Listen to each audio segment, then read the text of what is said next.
company structure, which I'm going to represent to you today. About the company structure, now that the two forms of the organization, centralized and decentralized. Centralized, you already have a sense of centralized system. One person organize their own work. He's the one who managing the company, and he making the decisions, and the other people just executing whatever that person tell them to do.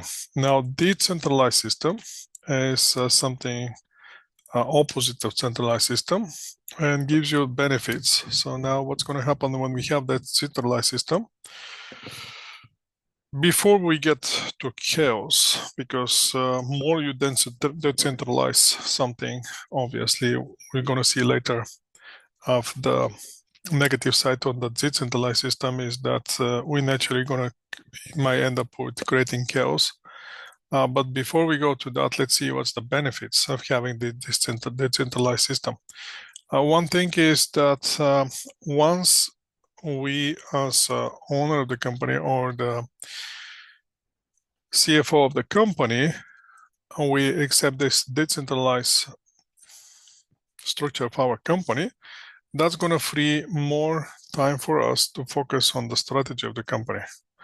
As we saw last time or the previous time, the strategy is important because it's going to communicate with the rest of the people and the clients what the company objective is and how the company try to achieve that objective, which I want you to decide for your assignment, first assignment as well. So once we focus on the strategy, then we can focus on the clients and make sure that we're providing the product or services which are related to our clients' needs. The next thing that we're going to happen is we're going to give more power for the lower management. We're going to give them experience to make decisions. Now, don't give them too much experience because they might get too experienced and then they might start looking for your job. So give them experience, but also monitor them. Once you give them the experience, that's going to increase their job satisfaction. Giving the decision making for the lower management naturally increase the job satisfaction, and we're going to see next time or the following time what exactly motivates people, because we need to know how we're going to motivate the people and what exactly motivates them, and what's the difference between successful and just a regular company. But that will be for the next time. So also the other thing that I want you to understand for the benefit of the decentralized system is that once we give that power to the lower level of management, the lower management level management is the one who's dealing with the clients on the day-to-day operations, and they're the one who can have better information and can respond directly to the clients. Don't forget the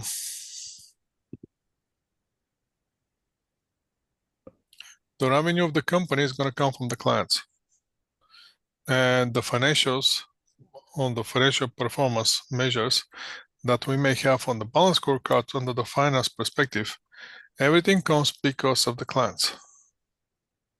So those people on the lower level, they're the one who are dealing with the clients, and they're the one who have better information.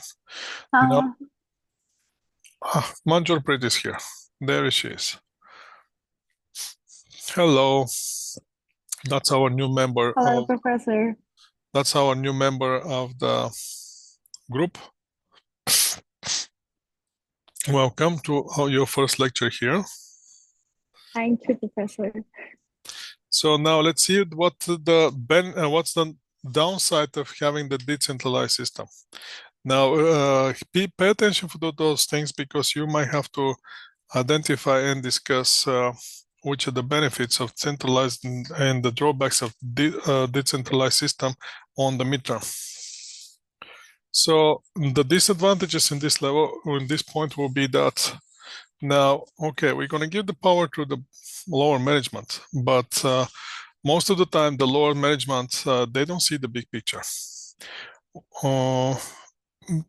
Top level management, they very rarely communicate with the lower level management the ideas and the big picture for the company. So that's lower level management may not see the big picture.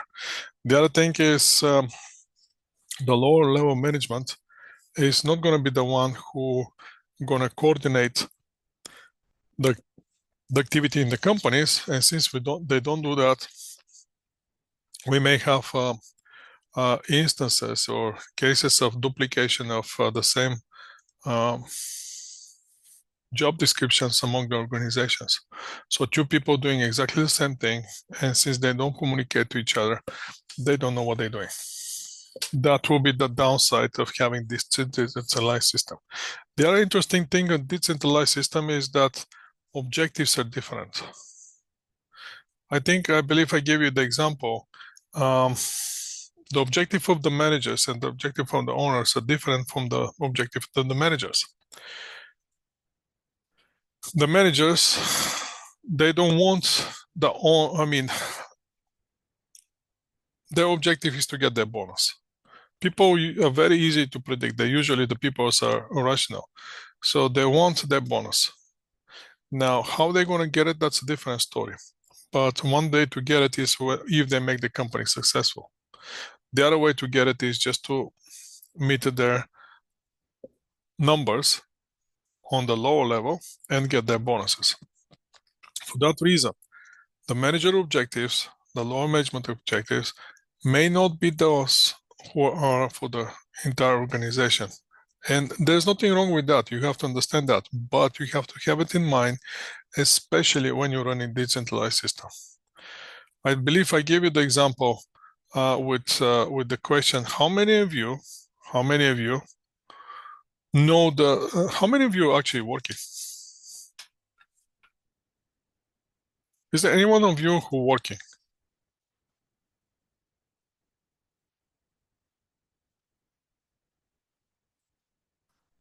Only one person? Two people? I'm okay. You're taking this course, evening course. I know, and with the if you're here, if you're still international student at this level, you're limited to 24 hours, but still you can have some exposure to work. Now the question is, how many of you know the owner of the company? And if you know the owner of the company, how many of you know the owner's objectives?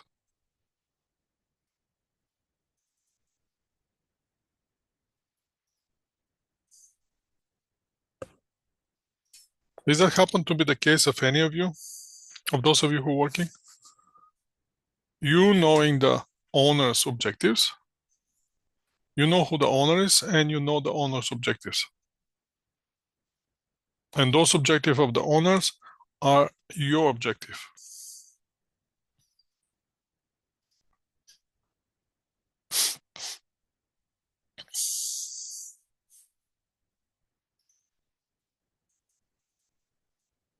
So in that case, if you know the owner's objectives, let's say you know the owner, and every company has the owner.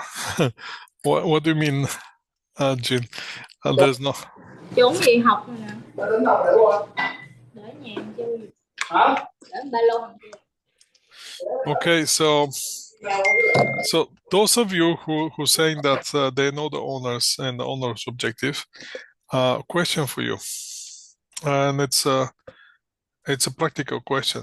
How many of you, before you go to work, you wake up in the morning and you're so excited, and the only thing that makes you going is motivation to go and work in the best interest of the owner so he can make more money. How many of you going with that motivation at work? Every single day.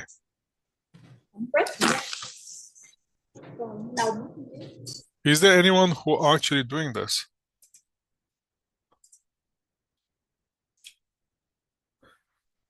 So that should tells you the story that the motivation and the objective of the lower level management people is not the same of the owners. Now, it's an interesting example. the whole point is you not to forget it.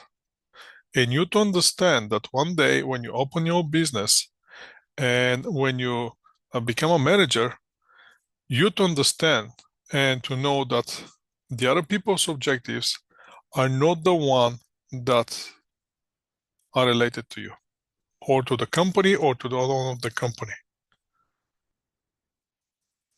Same thing like when you're an employee, you have to understand that the owner of the company, it hasn't hired you to make you rich.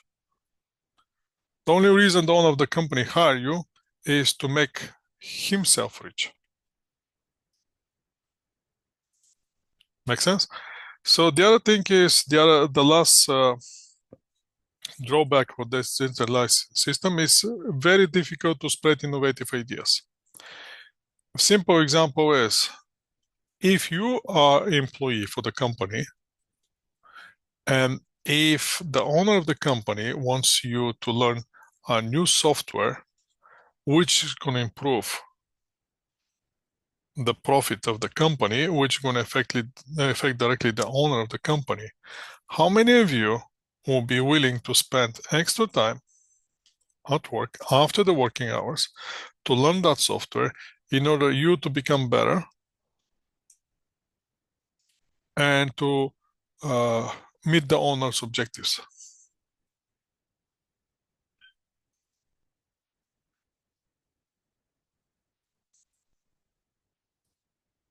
Would you be willing to stay at work more hours to learn that software in order to you to be smooth implemented? Okay, that's a positive then. Okay, there are some people that are willing to do that. That's great. Well, having that in mind, once you have it from the personal experience that you're willing to do, then having that in mind and keep that in mind, again, it's all the thing is you have to implement whatever you learn in this course one day in your life. So once we know those things, let's see what will be the best way to evaluate the performance of our lower level management. Now there are two important things. How can we evaluate the managers? First, we have to prepare this segment report. Segment report, it's not the entire report for the company.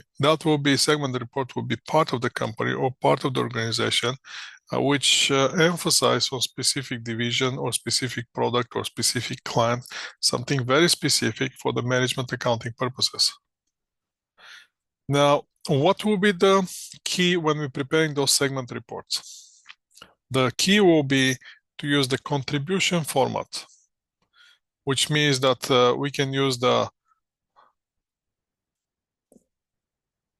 contribution division margin, or we can just use the contribution margin per product, which is going to give us better understanding how the division or how the products perform. Second thing is we to be careful when we're allocating the cost. Variable cost is easy. The problem is with the fixed cost. As you already know, the fixed costs can be different types of fixed costs. We have a committed cost, we have a discretionary cost, we have a traceable fixed cost, we have a common fixed cost. So you have to be very, very careful when you're preparing managerial reports, which one of those costs you are actually including on your reports. Now, those are two different classifications.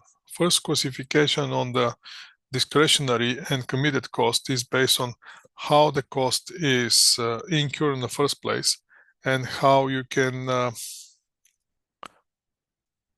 eliminate one or the other. The other classification on the traceable and common cost is based on how can we allocate and how we're allocating the cost to the division or to the product. So we have to be careful with that allocation in order to get that segment margin or division margin or the product margin.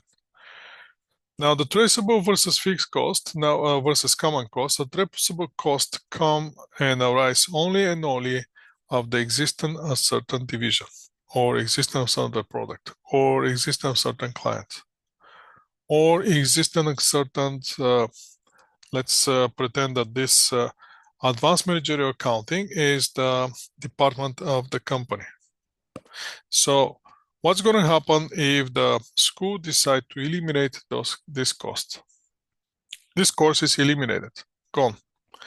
On what cost the institution can benefit by eliminating?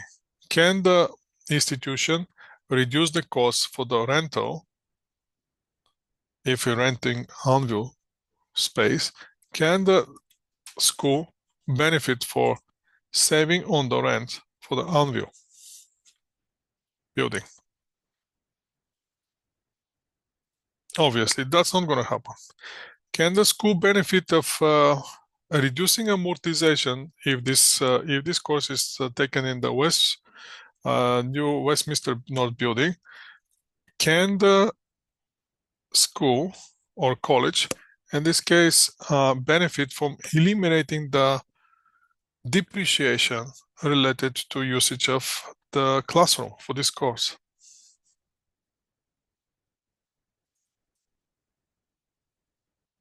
No. So all those costs are examples of common cost for the college. Eliminating this cost is not going to save none of those costs. So those are irrelevant for the report that somebody can prepare for this course. How profitable, how effective this course is. So those are the common costs. Let's see the traceable cost. Traceable costs will be any cost which are directly related to the division or to the segment, which can be eliminated once the division is eliminated, or once the segment is eliminated. So the basic rule here is don't allocate common cost to a segment. Again, those common costs will be common for the entire organization. They're not related to the single product or single division. Now, knowing that, let's go now for the evaluating the managers. How are we going to evaluate the managers? For the management evaluation, we're going to create a responsibility centers in the organization. Technically, we can have, based on the organizational structure, how the center is responsible. Is it decentralized? Is it centralized? We're going to create those responsibility centers, which will be the part of the segment or subunit, whose managers, which have a managers, will be accountable for specific set of activities.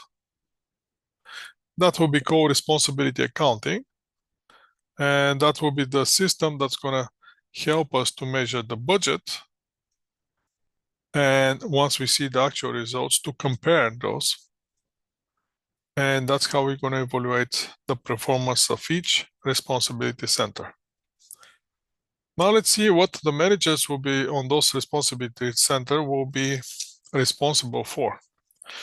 We have 4 responsibility centers. One will be the revenue center, one will be the cost center, the other one will be the profit center, the last one will be the investment center.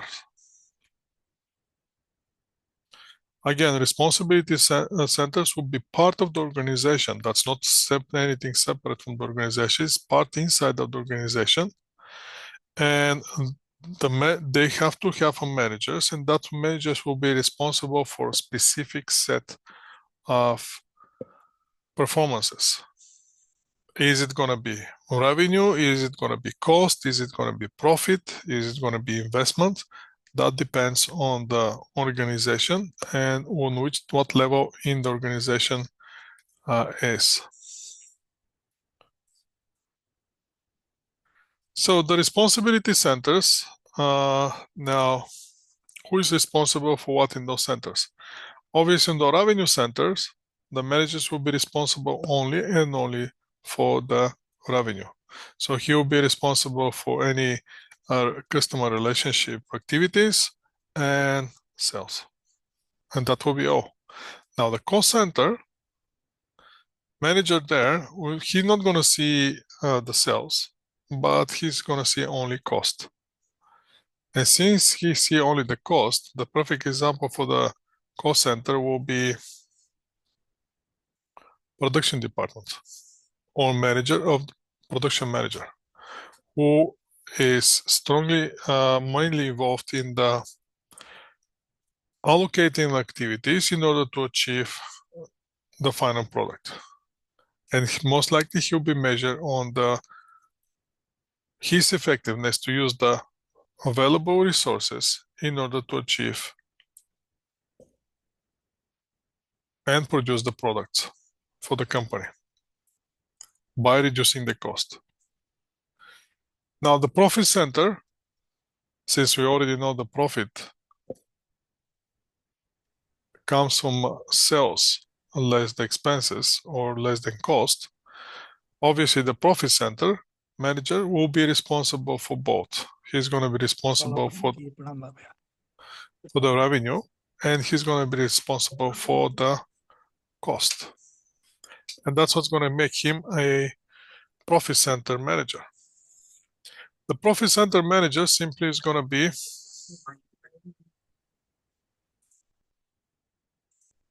the profit center manager simply is going to be, imagine we have the Cactus Club. I'm using usually Cactus Club here. Cactus Club, it has those locations, different places. Every location of the Cactus Club, the manager who's running that particular location, that will represent the profit center. Why? Because the manager is going to have access to manage the sales and access to manage the expenses. Now, what will be the difference between the profit and the investment center? The investment center usually is sitting on the top of organization. And let's say if the Cactus Club is the restaurant chain, every single restaurant will be the profit center, but the company itself, the Cactus Club, will be the investment center.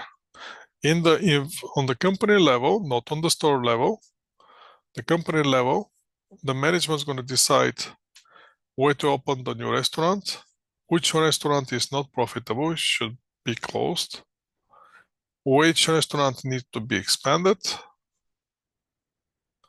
and all those decisions, which are strategic decisions now.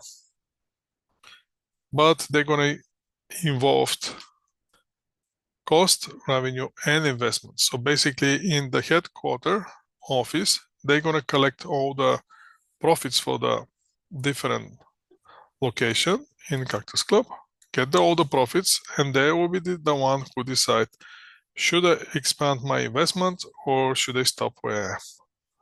Or if I expand my investment, where exactly to open the next location? Again, the cost center now, who is responsible for the cost center segment, where the manager has control over the cost and cost only. In the profit center, the management has control over the sales and the cost, or profit and the cost. And the last one is the investment center is a segment of the organization when the management has control over the revenue, cost, revenue, and investments itself.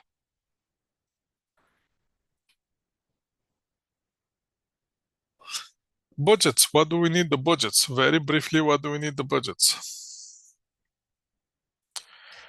We need that budget so we can see obviously for control purposes. And that's going to give us feedback in the form of the variances once we compare the actual results with the budget. And those variances, as you still remember from the intermediate managerial accounting, those will represent early warnings if there's some problems in the organization. They're going to help us with the performance evaluation. And those variances are going to help us for the strategic evaluation of the divisions or the products or the customers, anything on the level inside the organization.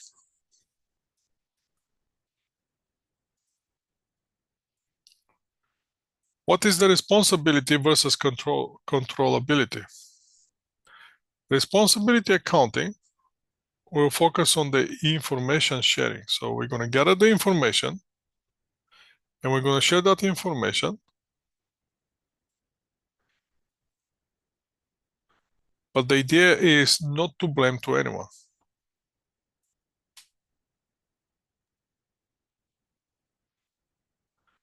Also, we're going to use the responsibility accounting to measure the budgets and the actual for each responsibility centers. And then we're going to see what the differences are. Controllability will be the degree of the authority that the manager may have over the cost, revenue, or any other items which are subject to that controllability. So you cannot mix the responsibility with the controllability. And again, coming to the segment reporting, which is going to provide us more information on the profitability than the company report itself. So technically, if we look at the financial statements, questions. If I look at the financial statements of Starbucks right now, where can I find a report that's going to give me the profitability of selling cappuccino, for example? You know, Starbucks, they provide, they're making cappuccino. Where on the financial statements on the corporation level, which are posted for the external users, I can find that information. How profitable is the cappuccino for Starbucks? Can I find that information first?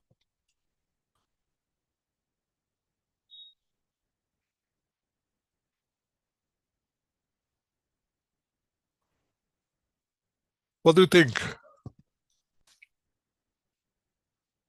If you look at the balance sheet or income statement, can I find the information on how profitable is particular product that Starbucks is selling? Let's say it's cappuccino.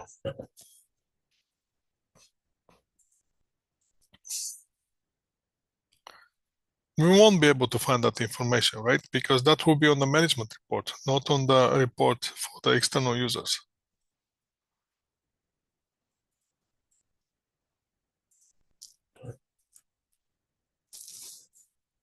So what we're achieving with this segment reporting, we're achieving more information, detailed information on the profitability on the certain elements of the company.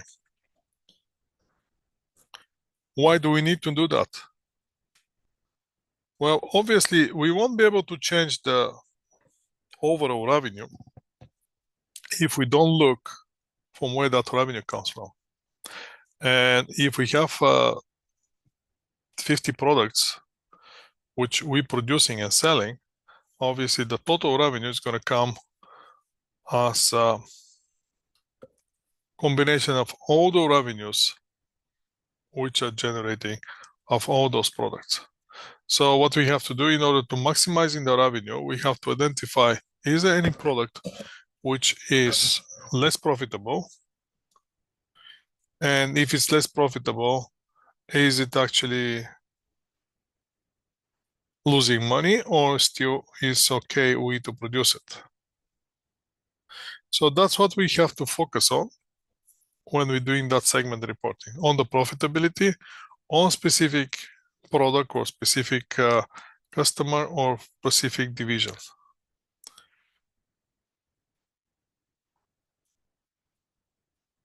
The other thing that we have to do when we're doing this segment reporting, we're going to reduce the effect of the cross-subsidizing. Cross-subsidizing, it's an interesting practice.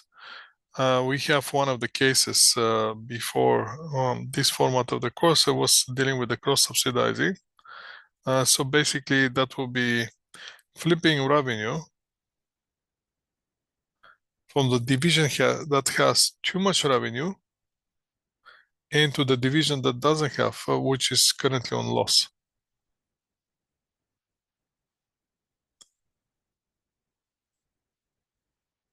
How we can do that? Well, simply we can make some transaction which is not fictitious. Fictitious transaction that's just simply transfer the revenue from one side, from one product to another product. That basically is cross-subsidizing. When this cross-subsidizing can happen, when the costs are not traced directly to the segment, and when costs are allocated using the inappropriate base.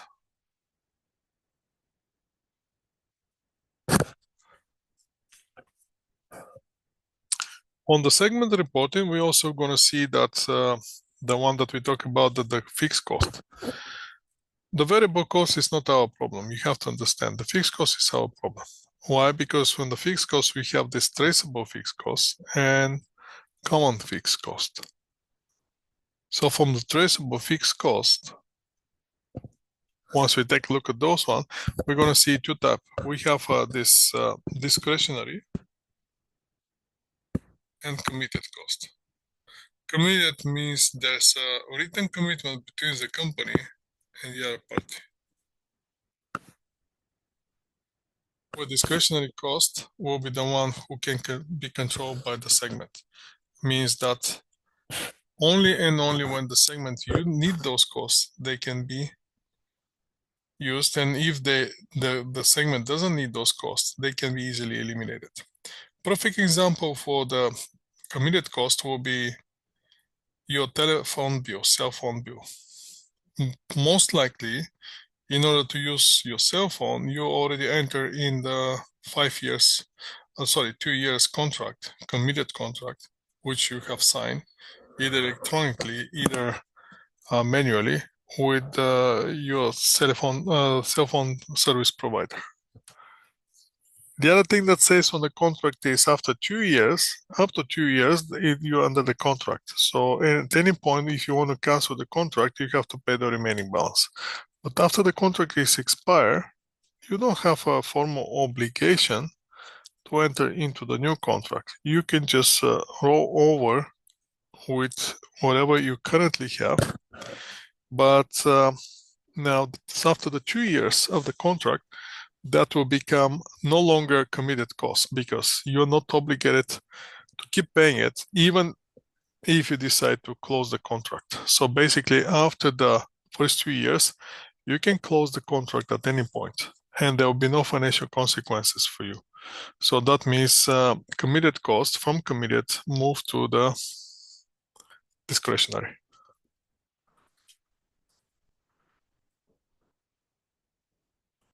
What will be the format of this segment reporting? Again, we're going to have the contribution margin first.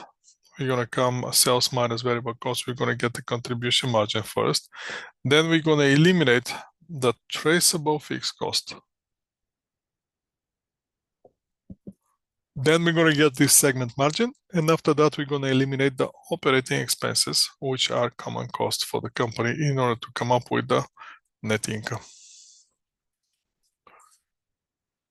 This is the example of allocation of the cost, and you can see the committed cost versus, that will be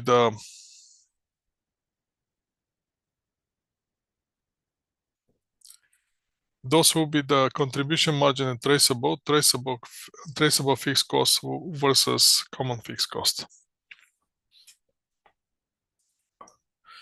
In order to measure the performance of investment center, we're going to come up with something called rate of return, and residual income. Those are the two measures most common used. Now, on the rate of return, On the rate of return, I'm going to come up with, I'm going to use the Excel spreadsheet just to explain this. If you haven't taken the intermanagerial accounting with me, if you have take the intermanagerial accounting with me, you already know this. But anyway, let me explain.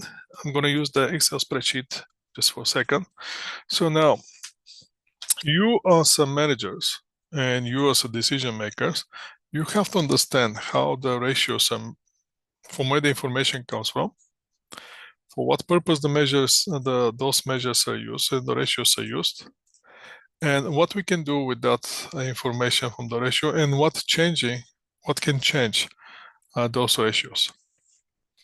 So, return on investment. Let me share my screen, Excel spreadsheet. I have it open now. Let's share it with you. Let's pretend that we have investment. You have money, free money, which you want to invest. You don't know what to do with them.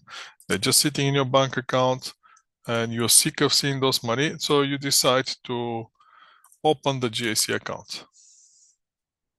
Guarantee Investments Certificate account. So you invest the money in January 1st in the GAC. That's not, that should be J at the front. You invest it in January 1st. And you check your bank account on December 31st.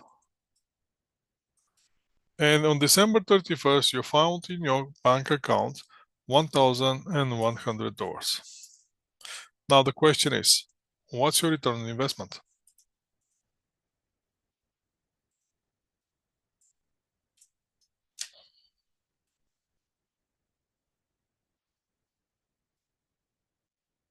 $10.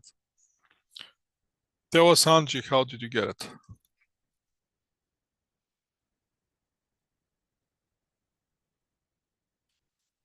So Angie says that return on investment is equal to 10%, and she's right. It's exactly 10%. Now the question is, how did she get it? So she's saying that we get the return on investment is equal to 100 divided by 1,000. And that's 10%, which is correct. So now what the 100 represents in this case?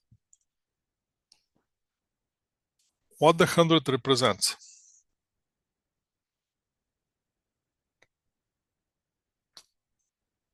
Interest what?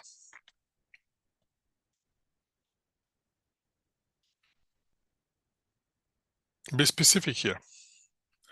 Interest again. Interest what? I'm looking for something else.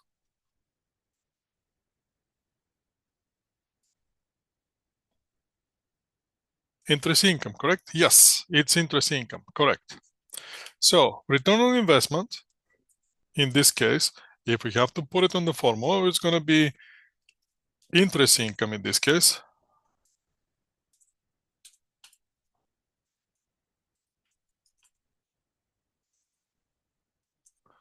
divided by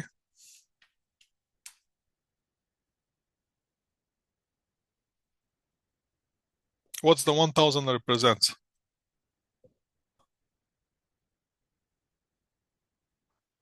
Investment. Now, the thing is, the only thing that we have to add is that will be the average. How are we going to get the average investment?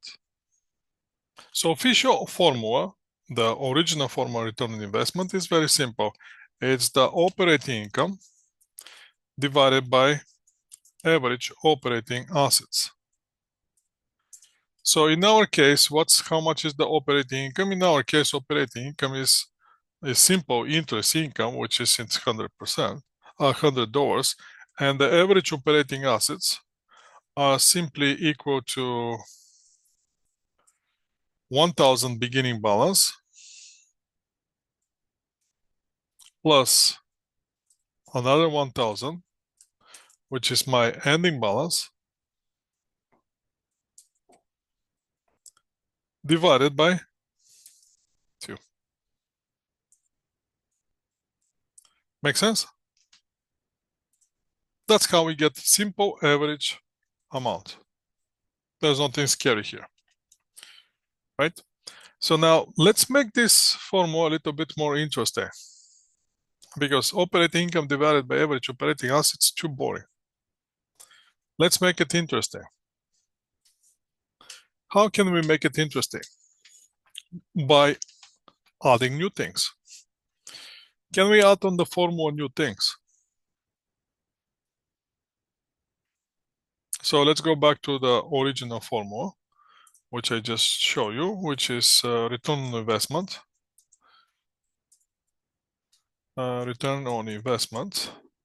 Now it's equal to, I'm going to change the format here on the whole thing, equal to,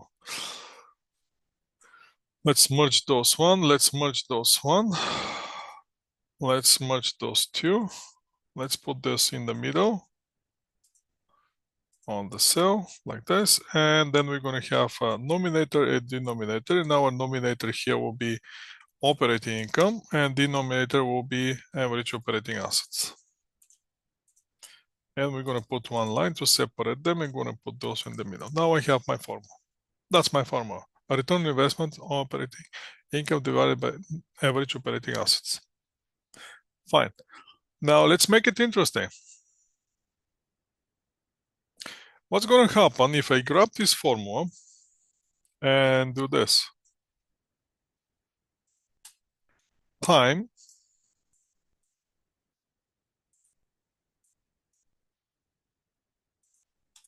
one. Am I changing the formula?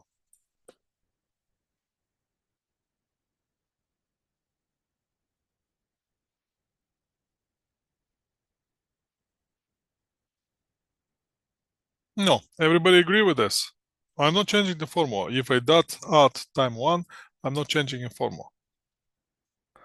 But what we can say? I can easily say the sales divided by sales, those two. If I get sales divided by sales,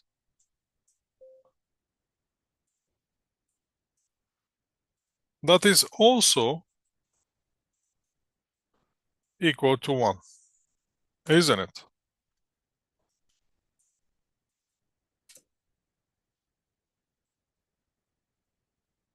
So can I substitute in the previous formula then? Can I say that return on investment is equal to operating income divided by average operating asset divided by, now unmatch those one, and we're gonna add this one, sales divided by sales. Can I do that?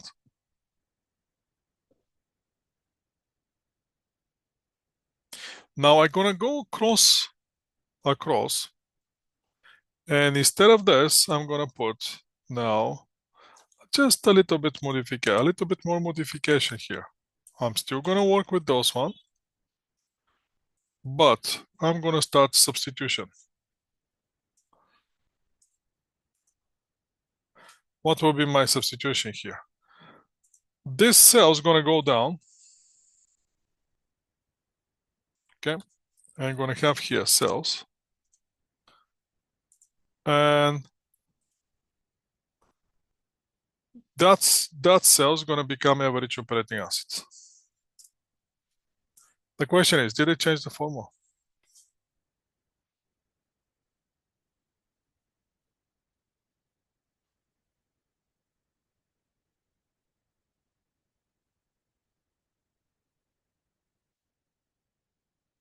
Absolutely not.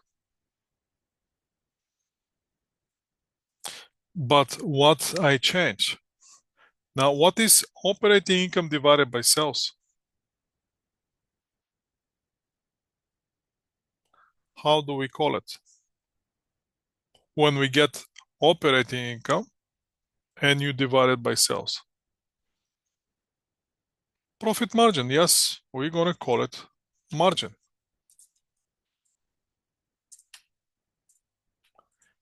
And what will be the sales divided by how much sales I'm generating from average operating assets? That will be called turnover.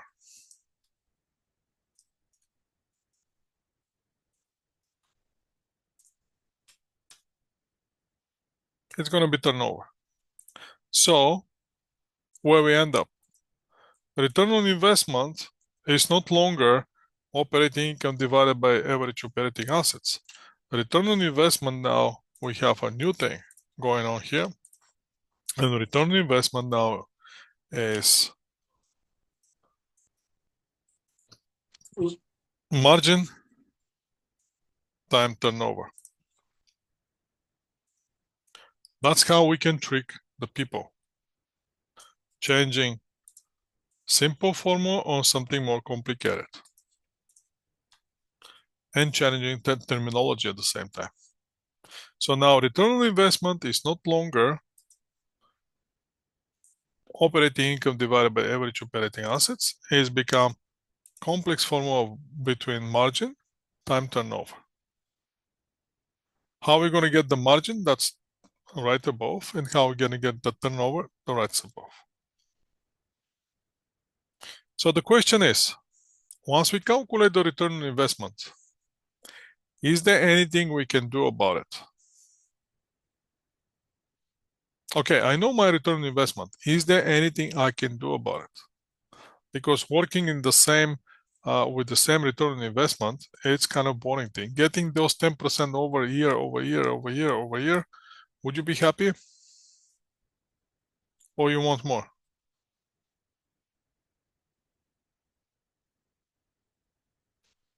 That's a natural thing for the people. We always want more. Even if we want to, even if we might end up getting less, we still want more, correct?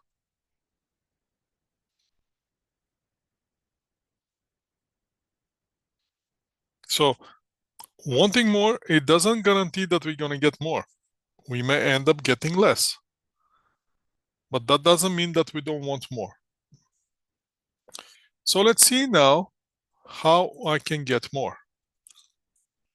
I'm going to go to one chart here, which is sitting all the way from some other course, which is in the intro managerial accounting.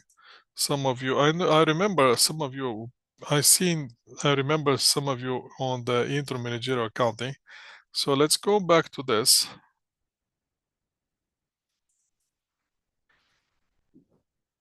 Just for a second, let's take a look at these slides.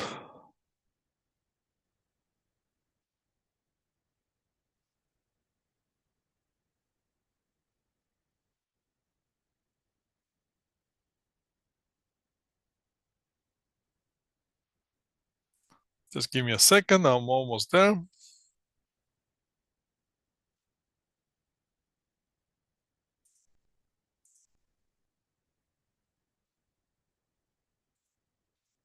What I'm looking is, explicitly, what I'm looking is this chart. I'll show you in a second. I'm looking for this simple chart here. Now, that's how you get the return on investment. So return on investment, you get it from the margin times the turnover. We already established that. Now, from where the margin comes, operating income divided by sales. Where the turnover comes, sales divided by average operating assets. That's okay. So this is simply multiplication between margin and turnover. But then the margin is coming with the operating divided by sales. So what that means, if the operating income goes up, sales stays the same, margin is going to go up. If the margin goes up, turnover stays the same, return on investment is going to go up. The opposite is equal. If the operating income goes down, sales stays the same, then the margin is going to go down.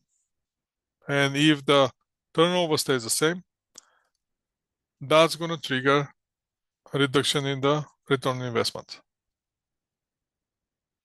Now let's see the opposite thing. If the sales goes down, sales is denominator, but also nominator here.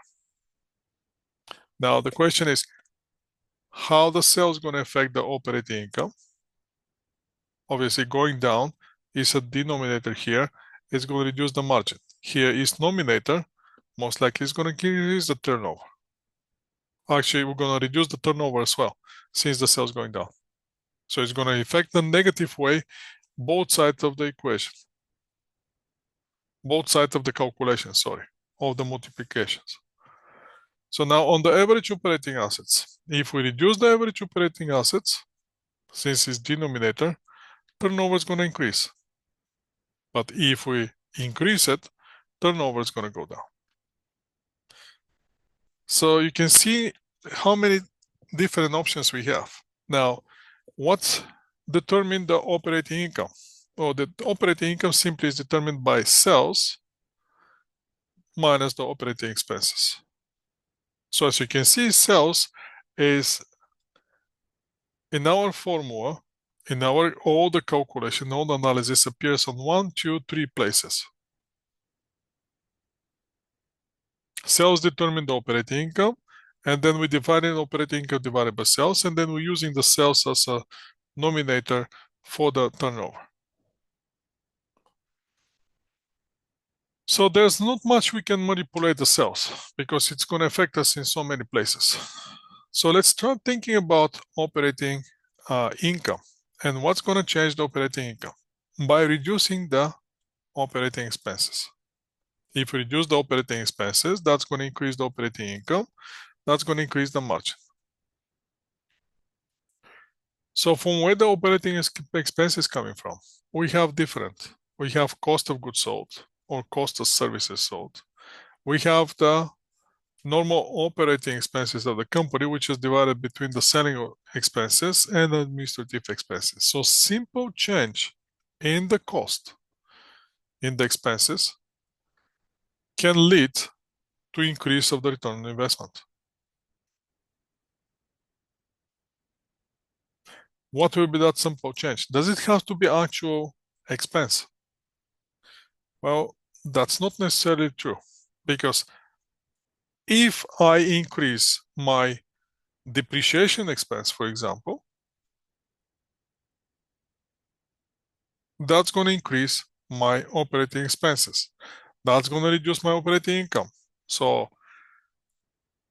that's why in the accounting, we're not teaching any more accounting theory, but one trick that the manager have, or the new manager have, is when they take over from the old managers in the middle of the year, what they're doing is they're doing this flush of all the expenses and blaming the old manager. What they're going to do, they're going to take the maximum depreciation.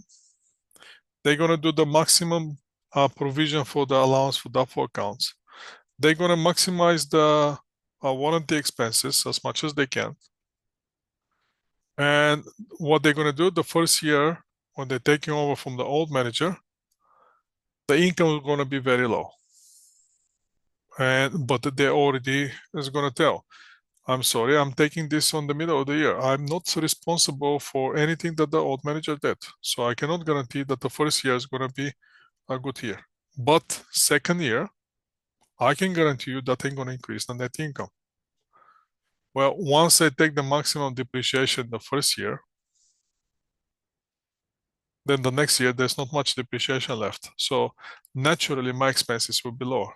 If I take maximum allowance for doubtful accounts in the first year, second year there will be not that many. So that naturally is going to give me more income. If I take off the higher warranty expense in the first year, then the next year, obviously, if the actual warranty is way less, I have to reduce the expenses.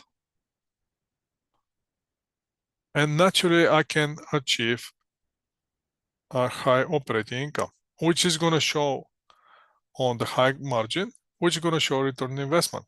And when it comes to the measurement and calculating of my bonus as a manager, I can easily tell, you see, that's how good manager I am. I improve the return on investment with, you can even go with 10%. If it's big company, they have a lot of depreciation. Only by using simple technique. And again, you're not doing anything illegal here. You're using the accounting principles to manipulate the return on investment. That's on the top side when it's connected to the margin. Let's go on the bottom side to the turnover. Now on the turnover, what you can do is, again, sales are sales. Those coming from the customers. But let's take a look at next, the denominator, average operating assets. Now I have to understand from where those average operating assets come from. From the cash, accounts receivables, inventories, plant and equipment, and other assets. Now careful here. If I collect my accounts receivables, is that going to help me on reducing the average operating assets? What do you think?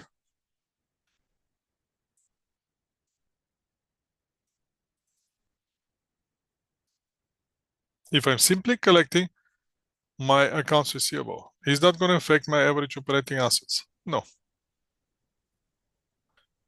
Now, if I sell my inventory, let's say my inventory is too high. If I sell my inventory, is that going to help me to reduce my average operating assets?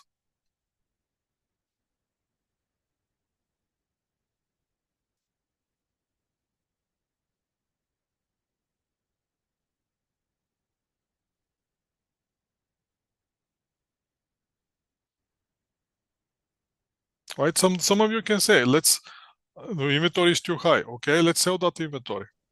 Is that going to help me to reduce my average operating assets? No. Why? Because that inventory is going to flip to accounts receivables or it's going to flip to cash. So what will be the technique I can use? If I buy let's say, if I buy the new equipment with the cash, is that going to help me to reduce my average operating assets?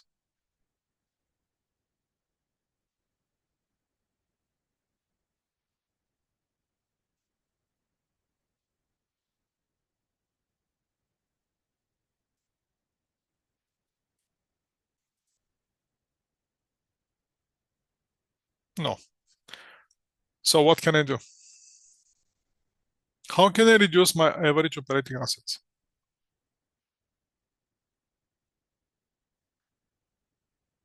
Without affecting anything else.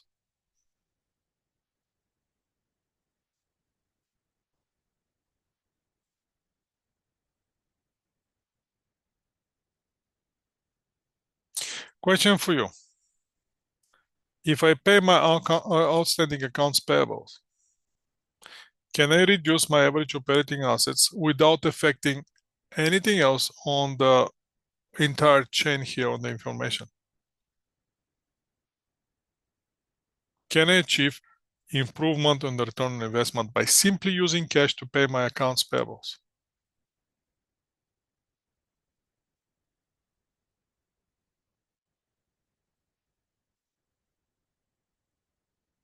Of course I can. As you can see, accounts payable liability is not part of any of those calculations. So simply using cash to pay your standing accounts payables, you're gonna reduce the assets, average operating assets. And once you're reducing the average operating assets, you're gonna improve the turnover. If you improve the turnover, you're gonna improve the margin, return on investment, naturally. So I want you to understand those things, because one day when you become a manager and when you have to do any of those, you have to understand what kind of techniques you can use and what exactly you can do in order to change the picture on the direction that you want to change.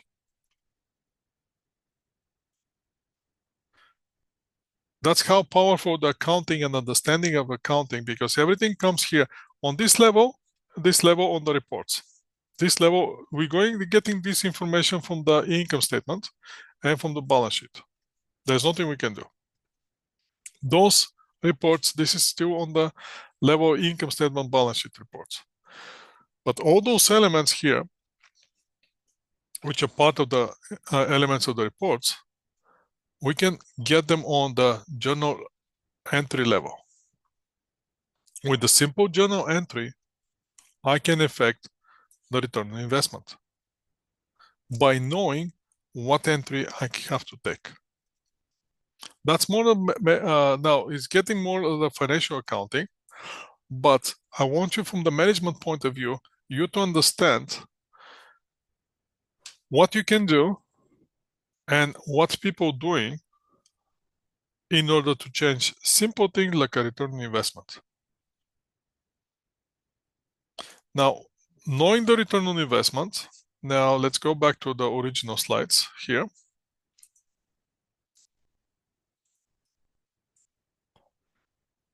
And knowing the return on investment, now margin turnover, let's see what's the residual income. Let's go back to the Excel spreadsheet, and I'm going to share again this Excel spreadsheet. And let's see something different now. Remember our example, we started with our starting point with our GAC, right? You remember that one. Let's use this one, and I'm going to flip it right here. And let's keep working with the GAC. We don't need that return on investment anymore. Now, we're going to change the information. Now, imagine this. You have this $1,000.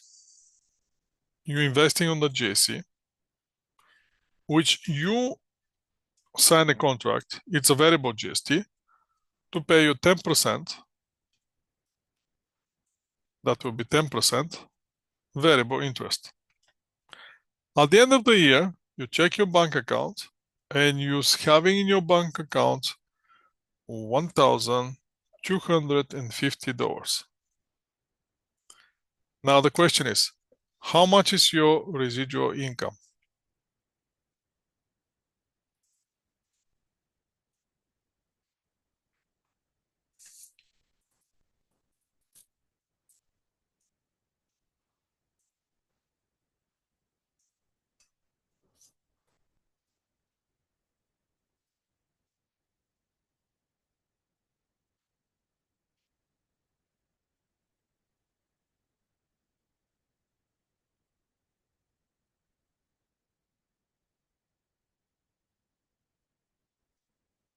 How did you calculate it?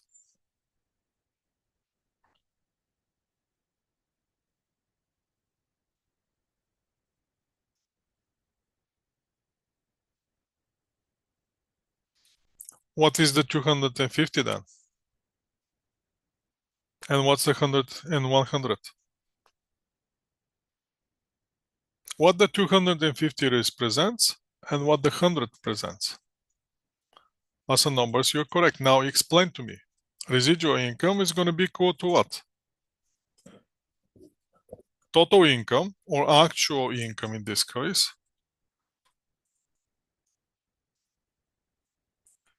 minus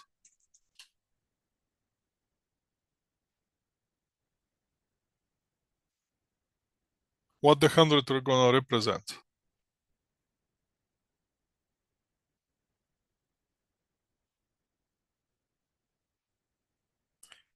Minus investment,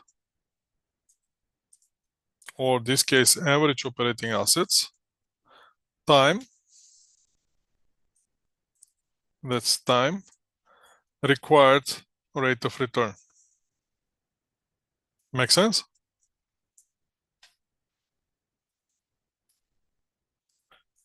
Let's put it in the big picture now. I understand you can calculate it, which is great. Now let's understand what you're doing. We're getting the actual income minus average operating assets that we have, time the required rate of return that we want they to generate. If we get more, we have a residual income. If we get less, we don't have a residual income. Make sense? So now what's the difference? Which one is the better indicator between the return on investment and residual income? Now, usually residual income is better indicator than the return on investment. Why? Because we comparing not what we earning, but what we want to earn. Make sense? If your requirement, if you want you to earn 10%, then everything that gives you 10%, you're going to accept it as a offer or as a project, and you're going to go for it.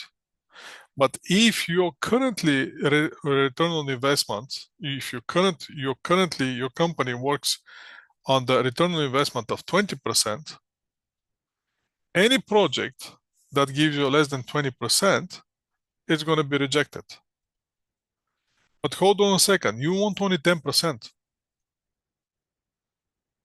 So basically, on the residual income, you're going to accept that project, which is less than 20%, but let's say 18%. But if you compare, but on the residual income calculation, you're going to accept it. But if you're applying the current return on investment, you're going to reject it. So that's why sometimes that residual income is the better indicator and better measure for assessing the investments.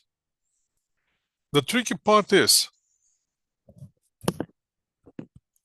we cannot use the return on investment, residual income on the project with the different size, because that's with the product of different size, all the calculation will be wrong if we base our decision on the residual income. The simple example with this will be, let me find the right place, and I'm going to keep using this Excel spreadsheet.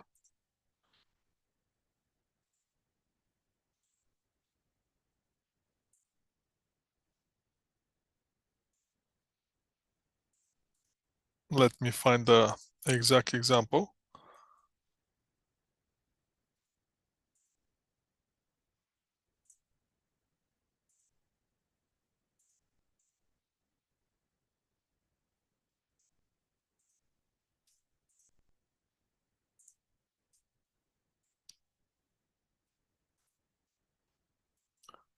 Let me see if that's the one.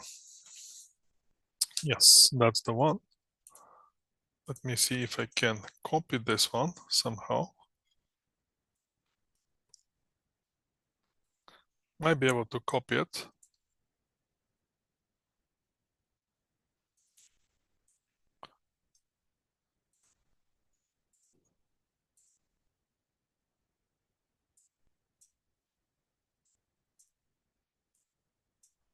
Yeah, it works. Just a second, I'm gonna, can you guys see my Excel spreadsheet? Yes, you see my Excel spreadsheet. I can see that you see my Excel spreadsheet. Let's make it bigger now. Let's compare those two options that we have for investment. One option for investment is we to invest in the retailer.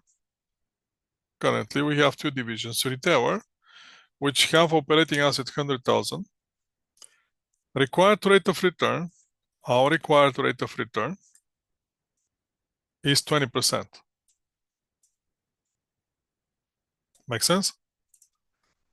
Our required rate of return is it's 20%. So the first division with the 100,000 investment, we're achieving 20,000. That's what we want.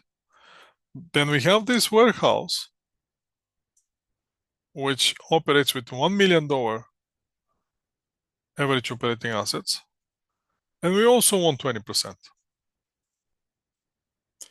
So we need $200,000. Actual income on the retailer is 30,000. The actual income on the wholesale is 220,000. Again, we want 20%, which is 20,000 here from the retailer, and 20% for the wholesale, which is $200,000. So the residual income on the retailer is $10,000, and the wholesale is $20,000. So the question is, where should we invest? We cannot invest in the both projects. Which one is on which project we should invest?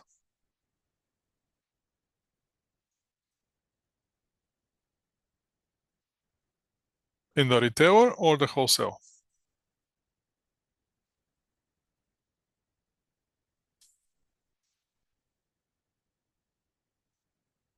Some of you saying retailer, some there's a wholesale. Let's think about it. Let's go on something else. Let's calculate return on investment. How much is the return on investment for the retailer?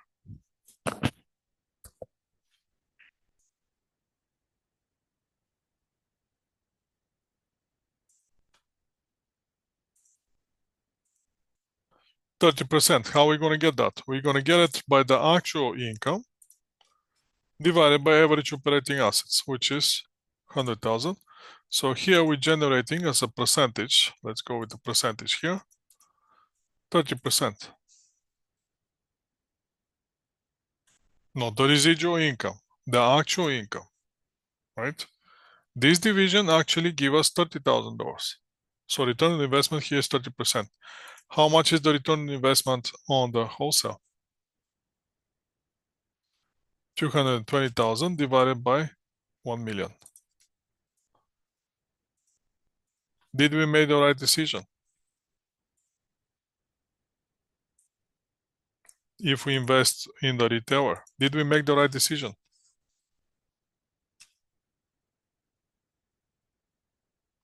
Yes. So what that means that residual income, don't use the residual income as a measurement for when we comparing the investments with the different capacity or different operating assets. If the size is different, don't use the residual income. Stay with the return on investment. That will be the bottom line of this exercise. So I want you to understand that. Okay, let's stop sharing this. Let's go back to the slides. So once we understand the residual income and how we're getting that residual income,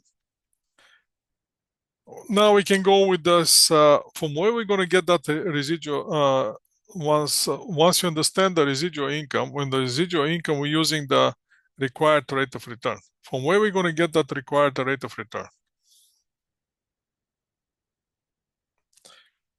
One way to get the required rate of return can be using the weighted average cost of capital.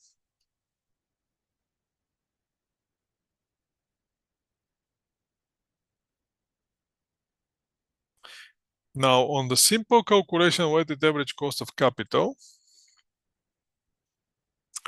we can use that basic accounting formula. How we can do that? Now, it's very simple. I'm going to go back to the Excel spreadsheet, and I'm going to explain this as simple as possible. On the residual income here, as you can see, let me share my screen. I don't think I'm sharing anything with you. Here on the residual income, we end up with the actual income minus the average operating assets divided by required rate of return.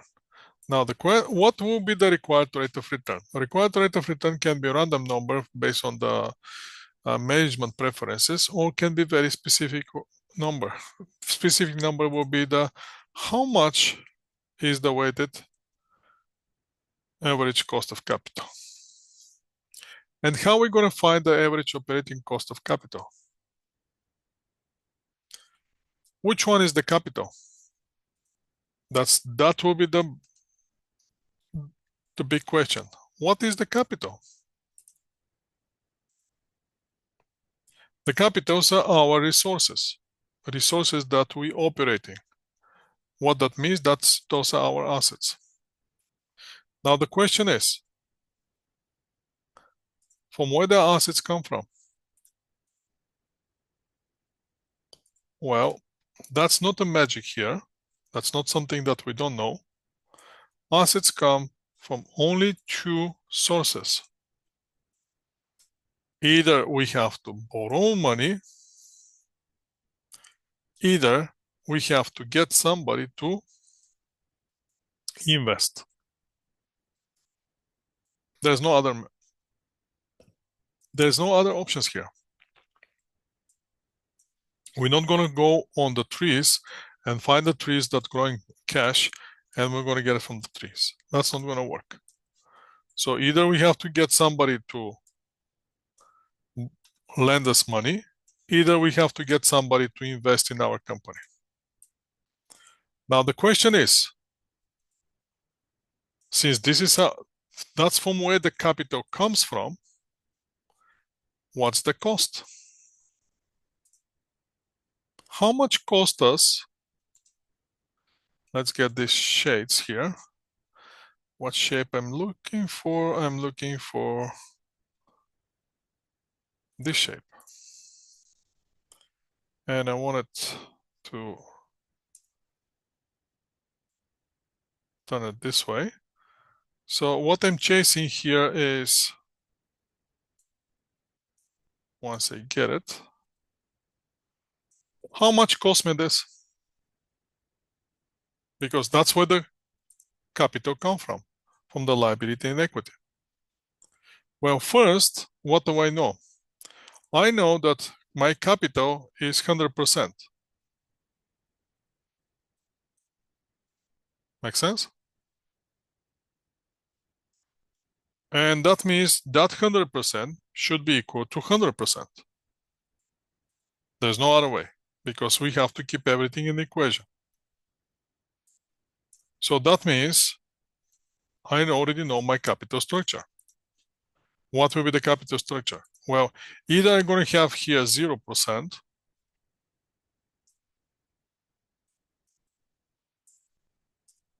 sorry, this one, and here I'm going to have 100%. Either can be anything different. That will be always equal to the assets minus liability. So if I introduce liability to my company, what's going to happen? My capital structure is going to change. If I introduce 20% liability, my equity is going to go down. Make sense? Why? Because those two are from where the capital comes from, and the capital is always 100%. So now let's find out, since we know the proportion, how we're going to get that proportion. Let's find out the next thing. What's the cost? When we borrow money from the bank or financial institution, or for whoever you want to borrow the money, there always comes with the agreement, and on that agreement there's a percentage that you have to pay. So we always know how much costs us the liability. Let's say here we're paying 6%. On the liability, we're paying 6% interest. Now the question is, creditors want 6%. How much the investors want? What do you think the investor want? How much do you think the investor want?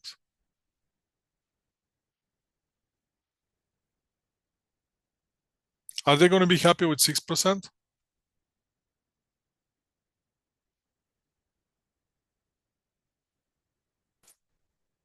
So question for you. It's a serious question. So listen to me carefully. Imagine you have $100,000. You're investing in your own business. You open your coffee shop. You're managing your coffee shop. You're involved in day-to-day operation. You don't have money. You don't want to pay for any manager to manage your store. You have enough knowledge and you decide to manage your own store. To reduce the cost, you decide not to draw salary, to get only from the return that the company generates. So January 1st, you start your business. You wake up at 6 o'clock in the morning, going to open the store, dealing with the purchases, dealing with the supplies, dealing with the customers, dealing with the employees, dealing with the Canada revenue, start doing everything with, you have to deal with the water supply, you have to deal with the electricity, you have to pay the bills, everything. If you're lucky, you may go home when the day closes, you're closing at 6.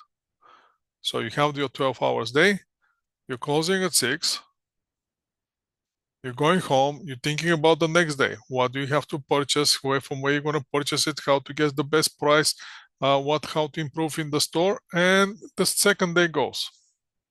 If you're lucky, you may go to bed at 10 o'clock, but even if you go to bed in the 10 o'clock, you're not going to sleep because you've been under stress.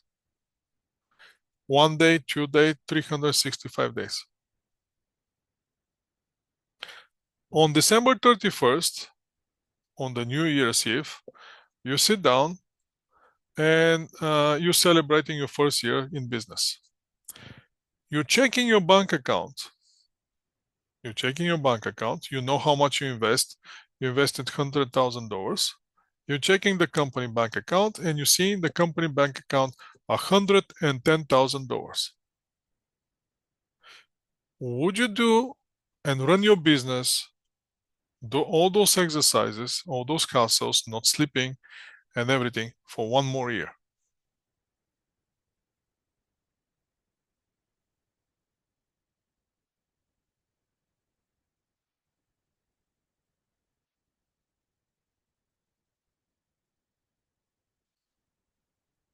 How much is your return that you're generating?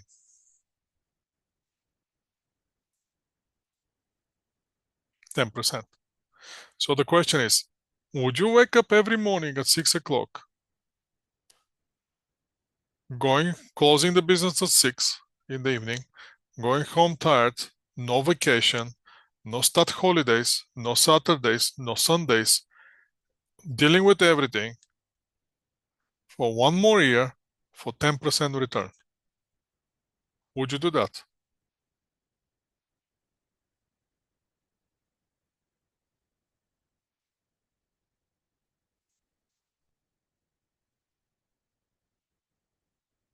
Somebody say no, somebody is looking for the future value.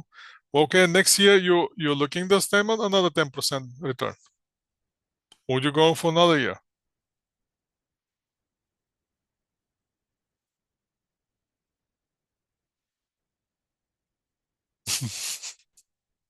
So the question is, what's the return that you expect to see that's going to make you to run your business for one more year?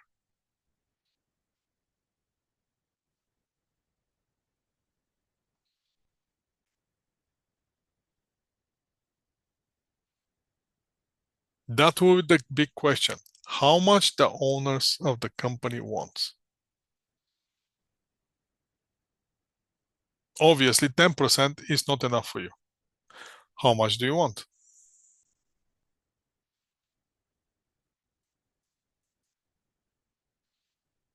At least 30%. Okay. Any other desires? 150%. Okay. 150, 200%. Let's stay on the planet Earth. Let's go with 55%. Okay. Let's go with 55%. Now let's see what will be the average cost of the capital. If we know that if we borrow money, we have to pay 6%, and if we invest, we have to pay 55%. So our cost of capital will be the portion of the liability times the cost of the liability plus portion of the equity times the expected return on the equity. So what we're going to do, we're going to get this 20% liability we have times 6%. So here we're going to get 1.2% is the cost of the capital for the borrowing, and for the equity portion of the portion of the equity, our cost of the capital will be 80% times 55%, and that's going to be 44%. How much is my total cost of my capital? This one plus that one. So my cost of the capital is 45.20%. What that means? That means if you open your own business,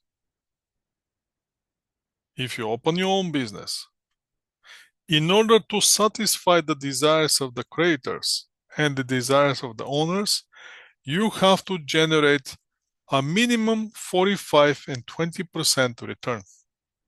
So if you have $100,000, let's say we're playing with the $100,000 now. If you have $100,000, that means how much you're going to borrow? 20% will be 20,000 times this one, and the rest will be investment. Correct?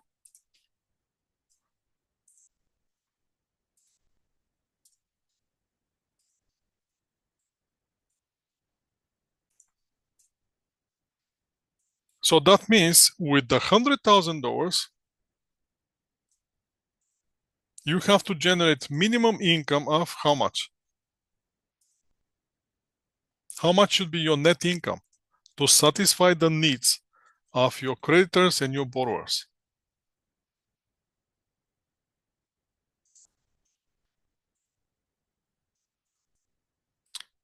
$45,200. If you get that income, what you can do with that income? You're going to pay the interest to the borrowers, and you're going to pay the desired return to your investors. And that's all. There will be nothing left in the company. You'll be exactly the same capital structure. You're going to have $100,000.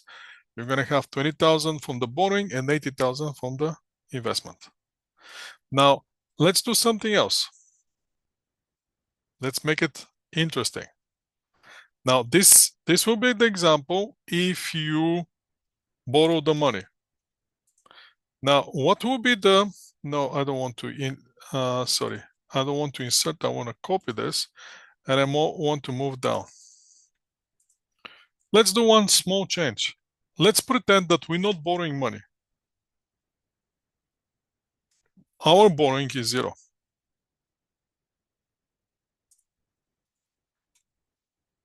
Then how much we should generate now income in order to satisfy our needs, the needs of our investors?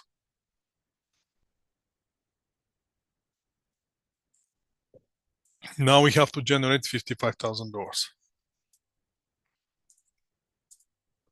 Is that good for us or worse for us? Now suddenly cost of the capital increase. Why? Because those owners, those investors, they want ginormous, they want 55%. So now the question is, how can they reduce the average cost of capital? Now, the only way you to reduce the average cost of capital is to introduce some debt. If you borrow 10,000, only 10,000, let's pretend you're borrowing only 10% of those 100,000 or 10,000, you your pressure now to generate income is getting less. Do you understand this? I mean, this is a very simple calculation of weighted average cost of capital, but I want you to understand how the weighted average cost of capital works and what that represents. Simply that how much you have to generate to satisfy the needs of your uh, sources of capital. Let's put it this way. That's why if you have to borrow money from the bank, go and borrow money from the bank. Why? Because it's cheaper borrowing from the bank than satisfy the investor needs. Investors always need more or want more. So now, having that in mind, let's go back to our slides and finish the slides. So, do the financial measures always work? No, they don't. As we can see, we can manipulate the financial measures. And sometimes they're lagging indicator. They not represent the intellectual capital, obviously. You're not going to put the managers on the balance sheet. There's no place we can put it. Today I have this intro, not intro, but principles of accounting first part. And one of the idea for the assets was, can I put on the assets on the balance sheet, can I put my employees? What do you think? Can we put humans on the balance sheet?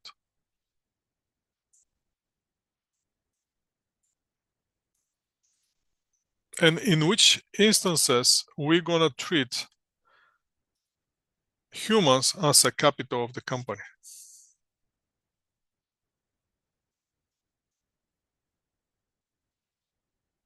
What do you think? Again, can I record human being as an asset, as a part of the balance sheet of the company? Excellent. The intellectual that will be the intellectual property. So basically, you're gonna patent the song, and the singer is not gonna be on the balance sheet, but the rights of the song is gonna be on the balance sheet. The question is, can we put a person or human being on the balance sheet? To some extent, you're right, but let's take a look at Los Angeles Lakers basketball team. Which are the assets of the basketball team? Do they have assets first?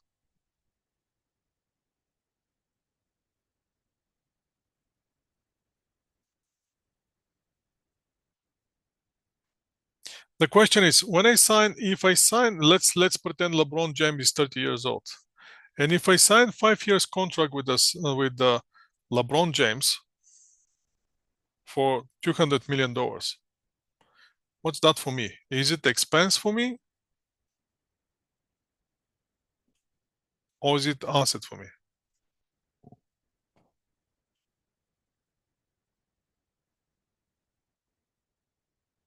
What do you think?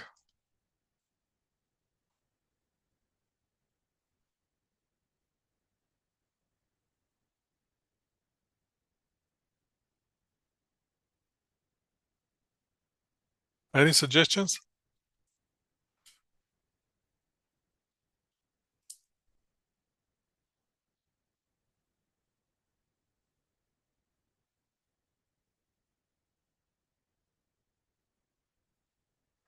So let's pretend that LeBron James is not 40 years old, going to 41.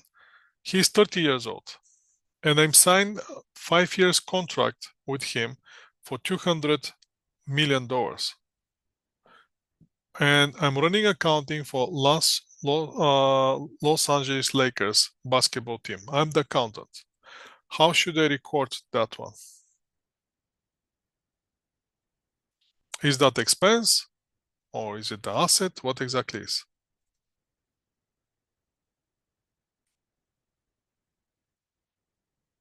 It's going to be the asset, right? And who is the underlying asset under the contract? LeBron James. So what I'm going to do on the LeBron James, I'm going to put the insurance because I want to make sure that he's healthy. And I'm going to amortize his contract over the 5 years. And I'm going to do all the other arrangements to make sure that he's healthy, he's capable of playing for the next 5 years. So that will be one of the instances that you might record the human being on the balance sheet as asset. So the other thing is that they do not represent key successful factors. So the key successful factors, as you remember, not coming from the financial measures on the balance scorecard, they coming from the customer perspective. We have the internal business process and learning and grow perspective. And that creating the short-term performances, the financial measure can be created. That's why we need this balance scorecard, which you have to do on your assignment and work with the perspectives on the assignment. Now let's go with the performance of the business and performance of the manager.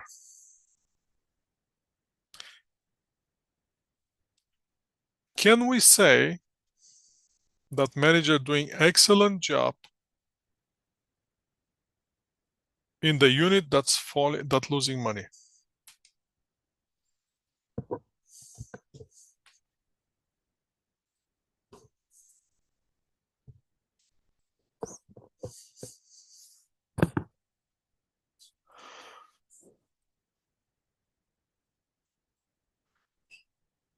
Question for you. Now we have yes, we have no's, we have yes, we have no's. So listen this. If happen that you're the captain, or we all of you, all the class, we're the captain of Titanic. Can we stop the ship from sinking?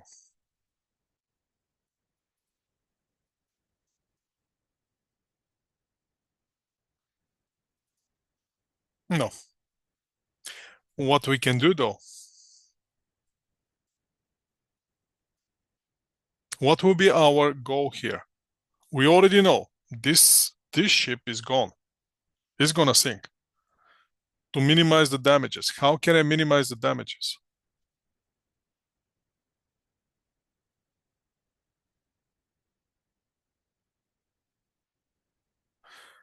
We're gonna slow down the sinking. We're gonna slow down the sinking. Yes. So that's gonna give us opportunity to save as many people as possible. Same thing with the business.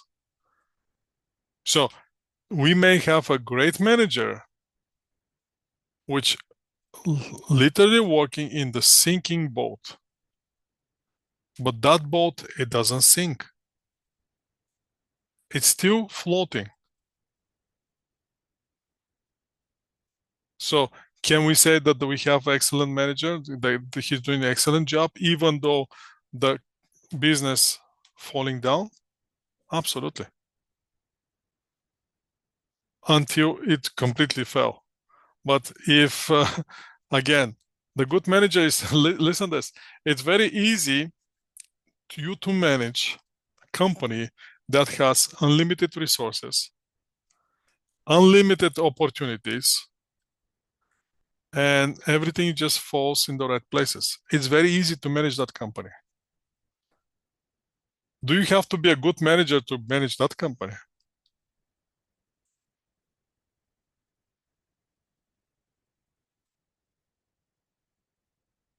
What do you think?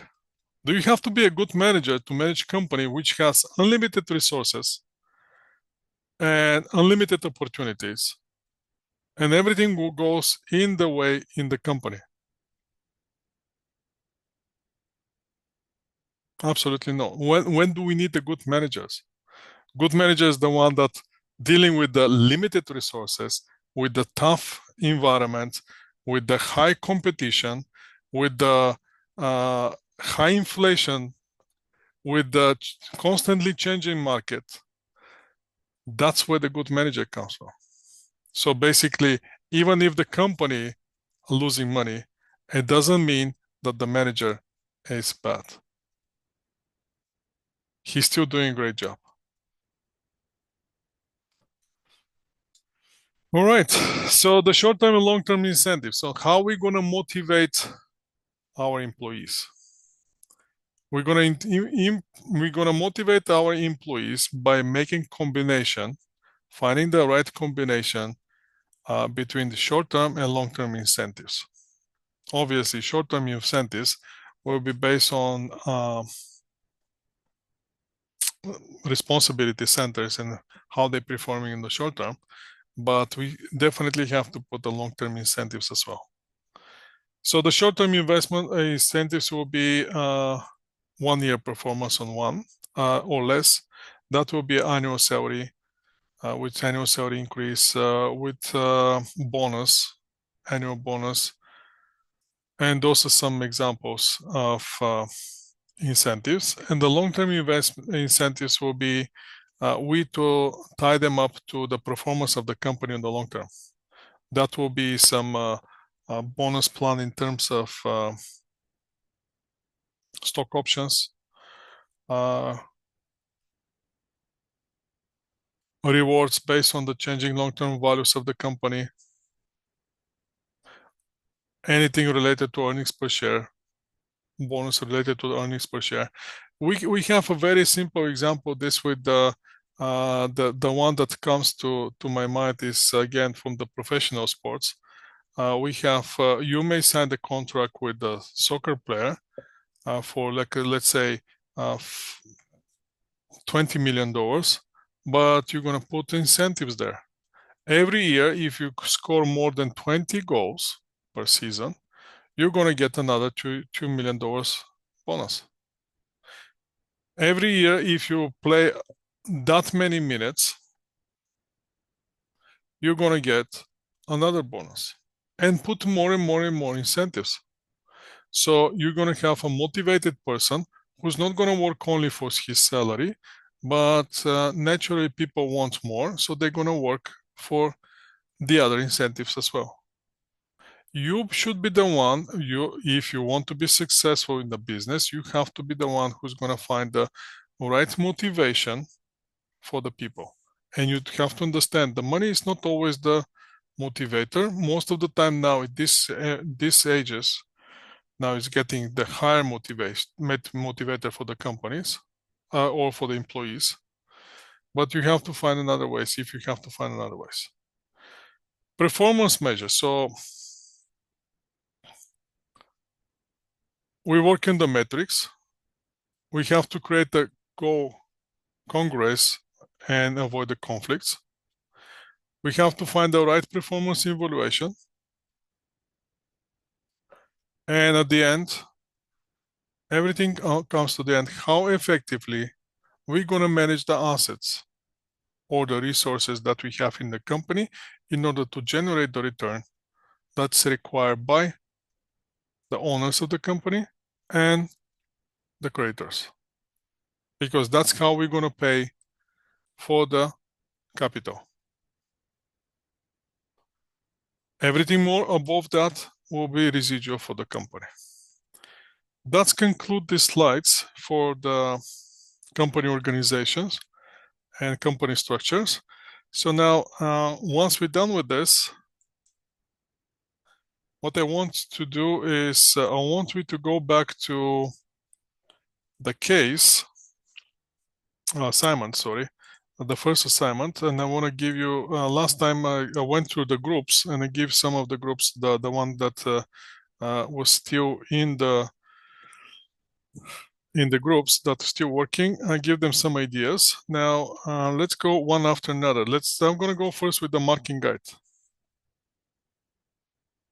You guys can still see my screen, correct? Yes. So for the marking guide, what is expected from you from this assignment? In order to get the full marks, first you have to do your introduction. If you haven't done your introduction, please do your introduction on the discussion board. That's going to give you 10 points from your final score for the assignment. The next thing that you have to do is the easiest one, is another 10 points you're going to get from the discussion about the work in the group, which is separate part, has nothing to do with the requirements of the assignment and the report that you have to write. It's just separate part at the end of the separate appendix or the separate sheet after the report. I just want you to tell me how do you feel of working in the group. And that's all, nothing more, nothing less. So now the main chunk of marks is going to come from this marking guide. Actually, all the rest is going to come from the marking guide. So for the marking guide, what you have to do is for the situation analysis, you have to first, your report has to start with the situation analysis. In this case, in this case, for this assignment, you have a very good information in order to write your situation analysis. So your situation analysis has to start with introduction of the company, a little overview of the company, mission and vision statement of the company.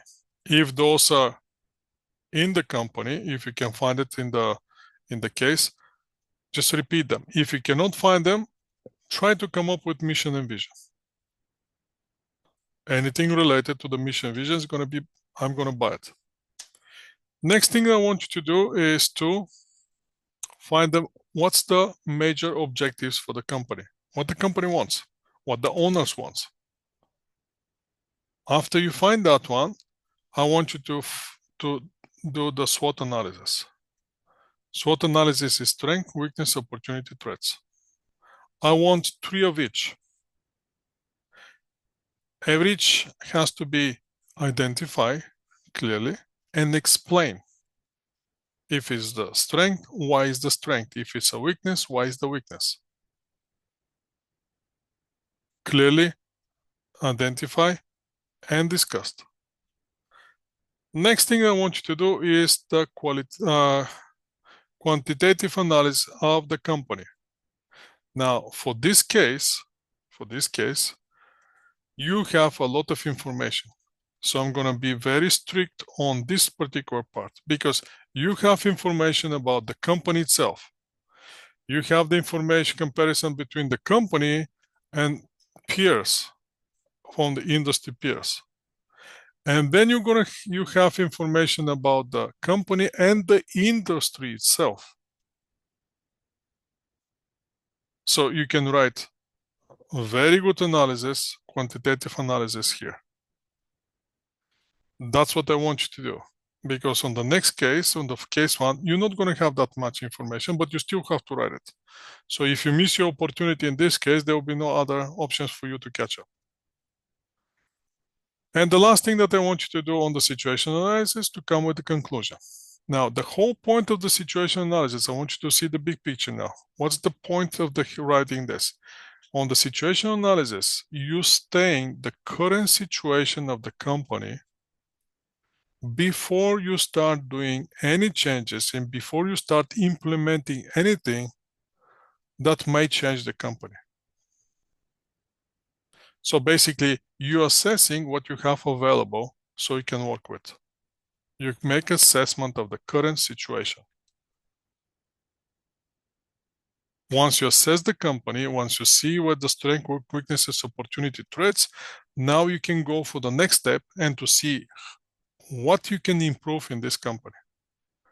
So in order to improve anything in this company, first you have to choose your strategy.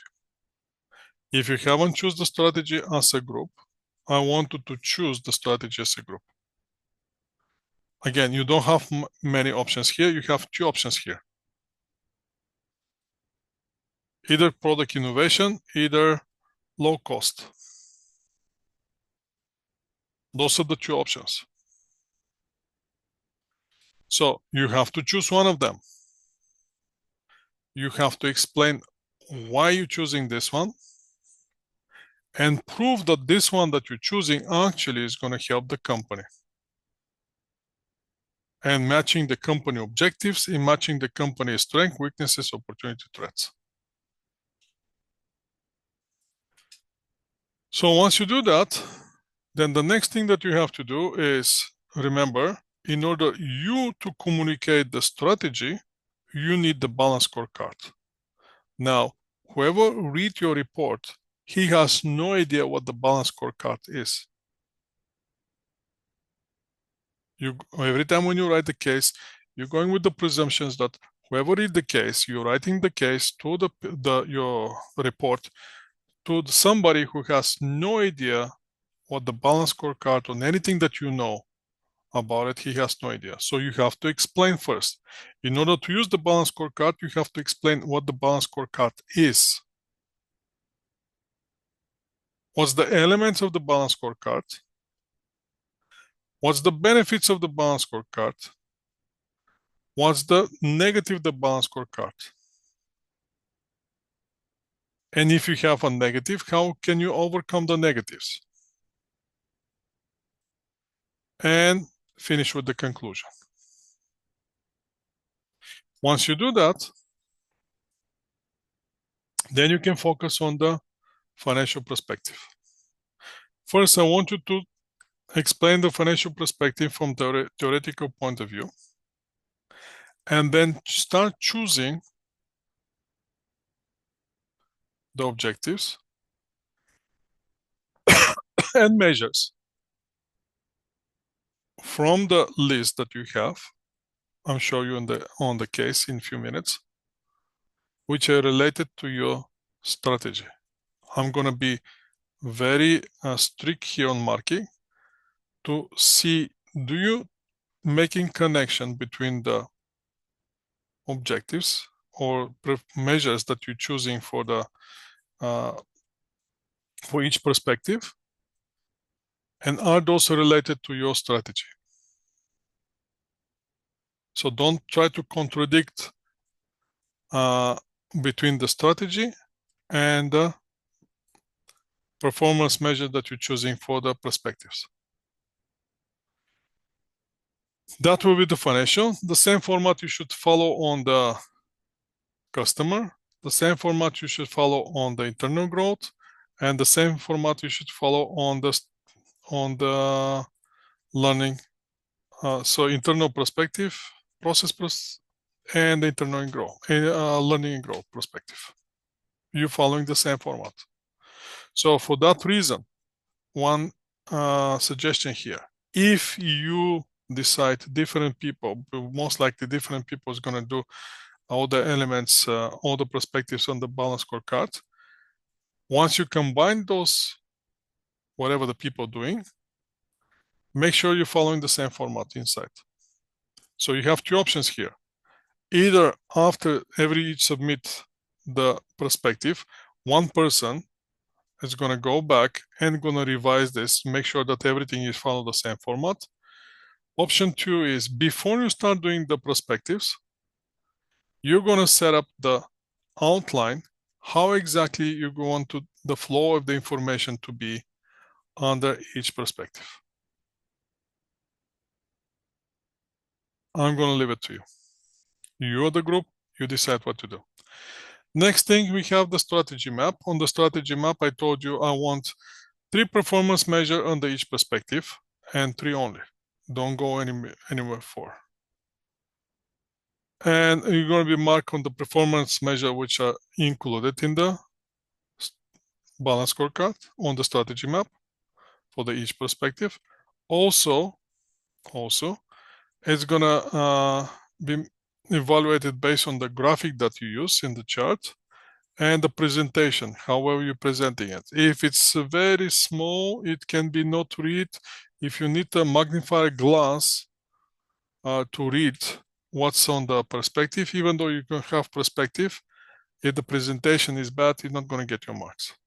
You're going to lose 1 point, but still.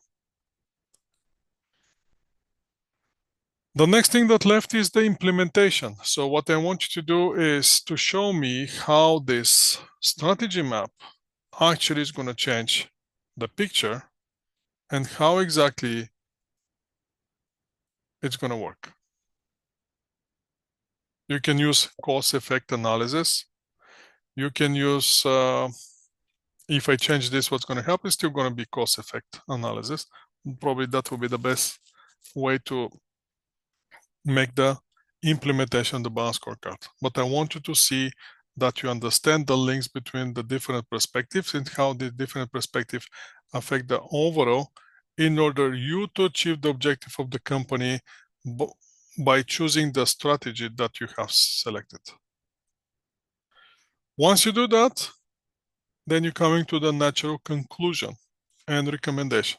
Conclusion obviously will be that the balance scorecard is going to help you. Once you choose the strategy, balance scorecard is going to help you to communicate the strategy with the within the company, with the employees and the other managers. And in order that one to work, you have to have a full commitment. Next thing, once you come up with this conclusion, then you have to provide recommendation. For recommendation, in order to be recommendation, it has to have the words. We, since you're a group, you have to say, we recommend, or our recommendation is. If I don't see we recommend, or if I don't see our recommendation is, there's no recommendation.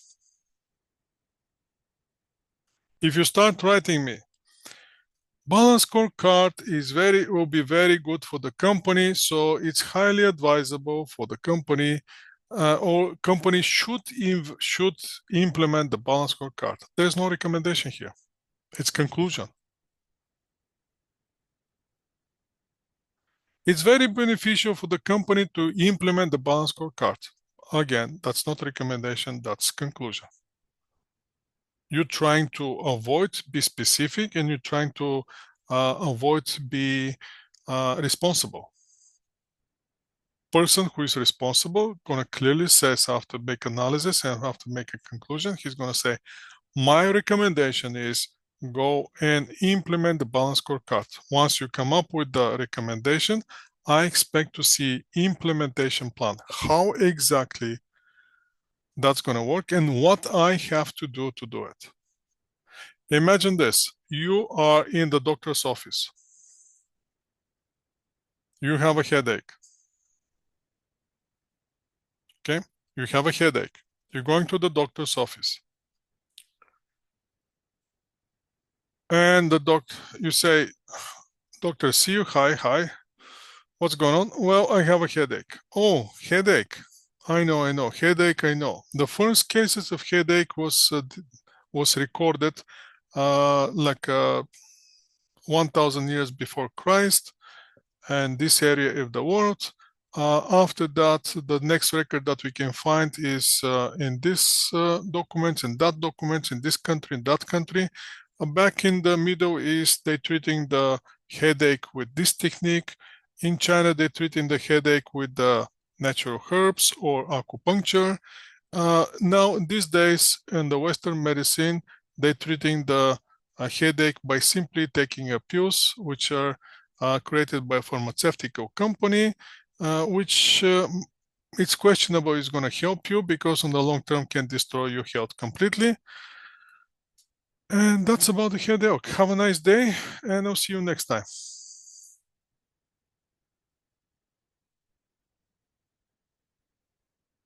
Are you going to be happy if your doctor says that to you?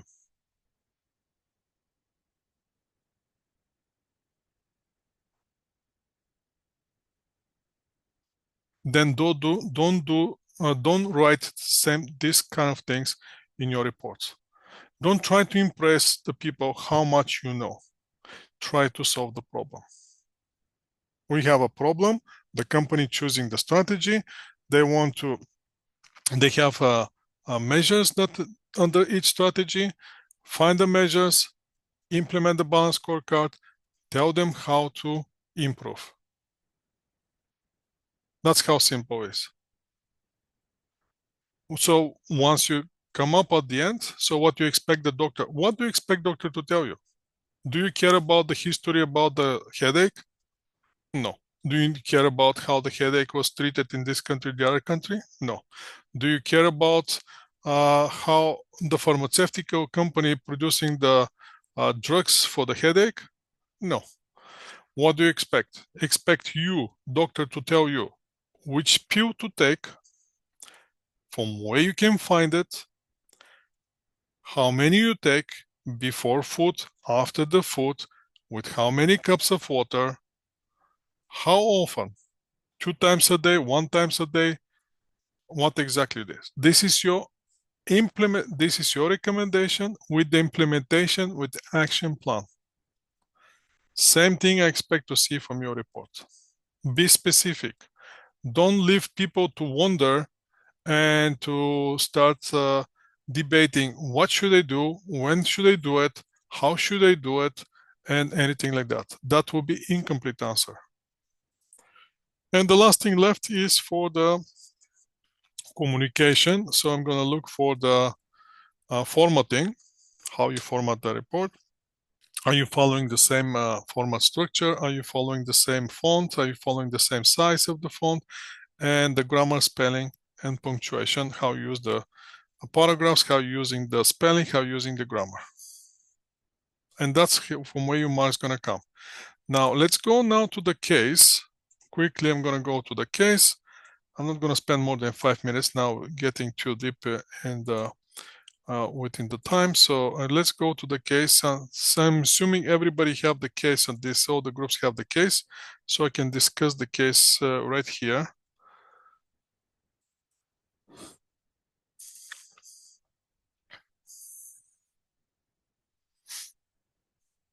Let's give me a second to open that case, and I'm going to share my screen. Actually, you can see my screen. So first thing, start with the explanation of the company. What the company wants, who is the players of the company, what's the industry of the company, and anything like that. Obviously, there's an issue. The company wants to change the strategy. Once you're done with this, the next thing that coming is explanation of the competitors. All the 3 competitors are introduced here. So you have idea on which market you are. If you go to this market, which one you'll be competitor, what they're good at. So you have to be better, because again, the strategy is going to help you to attract the customer by differentiate yourself from the other competitors. Since you know what the other competitors doing, try to choose the strategy that's going to differentiate you from that particular market in order you to attract more customers. So once you have the competitors, the next thing that comes into play is the financial information. So again, you have the financial information of the company. You have the financial information from the competitors. So compare the company with the other competitors. See how they're doing. Again, this will be part of the qualitative analysis under the situational analysis. Then you have the industry. Then compare the company with the industry.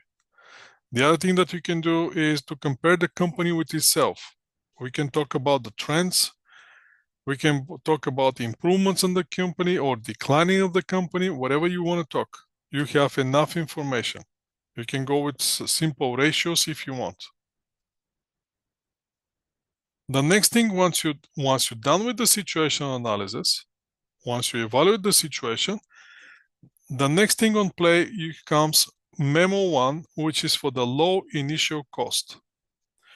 If your group choose low initial cost, this is the memo that you have to read. And this is the memo that you can use further to continue in your report for the low initial cost, if you decide that your strategy will be low initial cost. If you decide that your strategy is the product innovation, then you're moving to the second memo. Low initial cost is irrelevant. Forget about it. You're moving to innovation. And after this point in your report, you're implementing and you're going with the presumptions that you choose product innovation strategy.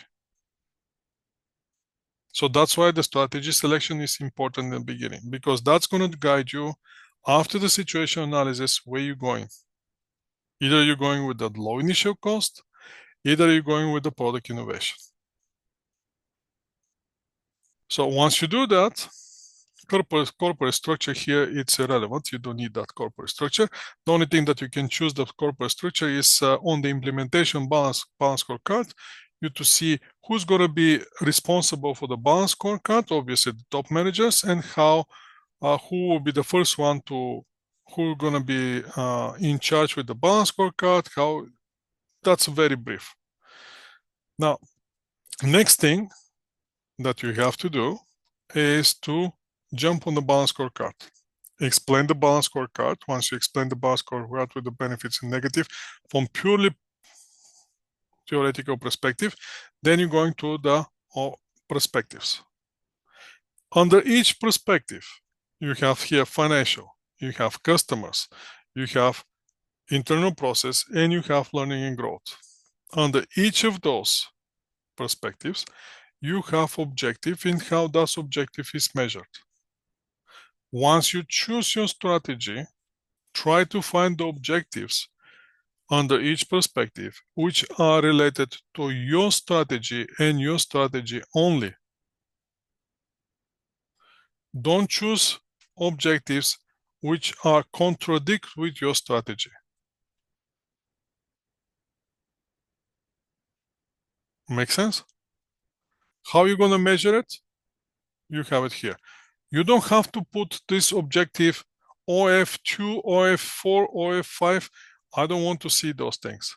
I want to see exactly the words from the objectives and how that objective is going to be measured.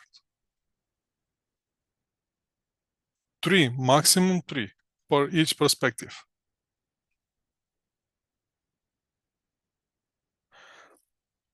Same thing with the customer, same thing with the internal process, same thing with the learning and growth. Once you do that, then you have to do the strategy map. Once you do the strategy map, you have to do the implementation. Now, when you're going to the implementation, do you need to go to this chart? I'll leave it to you.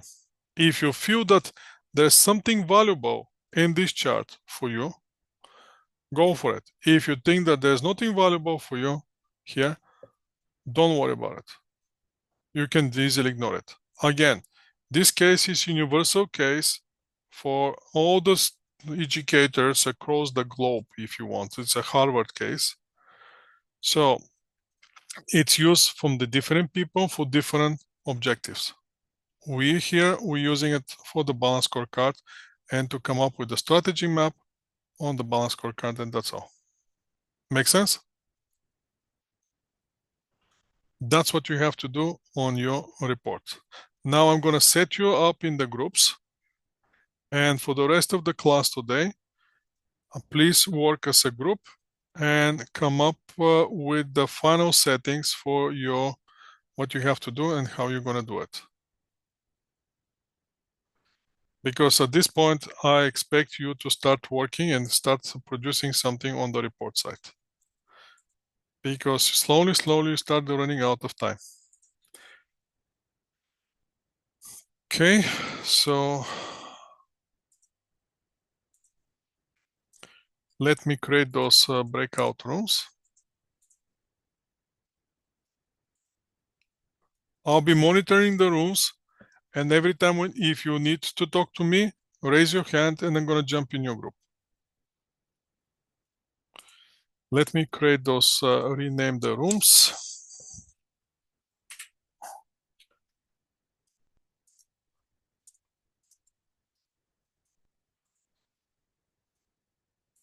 And I'm going to open it for you.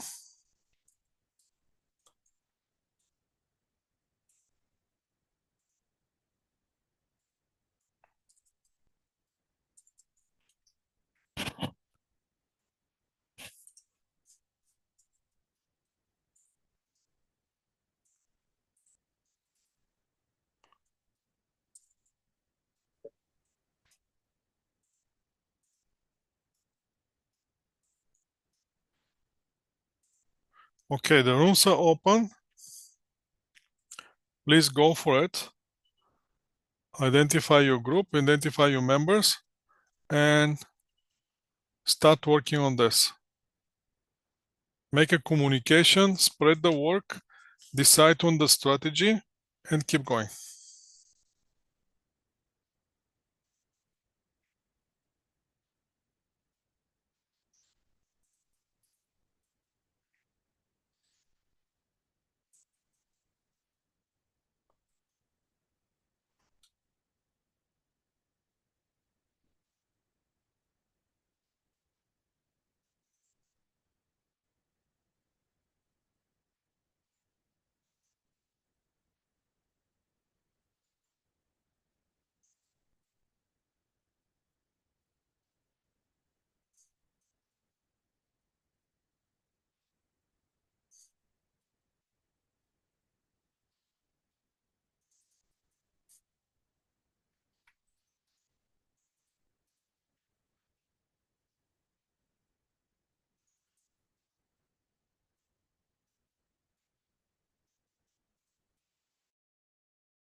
Yeah, Hello, and guys. oh, You have a new member. You know that, right? yeah. We already Yes. invited him to Awesome. the Awesome. group. Excellent. Okay. Just want to let you know that if you have missed that point, I send you email to all of you, but just to make sure that you know again from me. I hope that's going to help this group. You let me Okay. know if I'm wrong. Okay? Okay. Questions? So actually, I have a question. Is there any like minimum requirement for the pages? No, no requirement No. for the Okay. pages. If you decide to go to 150 pages, totally fine with me. Per That's person. too much. I mean, I'm talking about per person. Oh, even scarier. Okay. So All it's right. I up to think. you. No requirements for the pages. Yeah, you can go crazy. Just make sure that you cover everything. Make sure you Yeah. get your Okay. marks. Okay, that's the Yeah. objective Sure. here, to Sure. get your marks. Okay. Thank you Okay, so much. you're welcome. Thank Let me know if you. you have more questions. Okay. Sure. Can I Okay. like send you email or something like Yes, to absolutely. like? You can send me email. You can talk to me. Anything. Totally fine. Okay. Sure. Awesome. Thank you so much. You're welcome. Okay. Okay.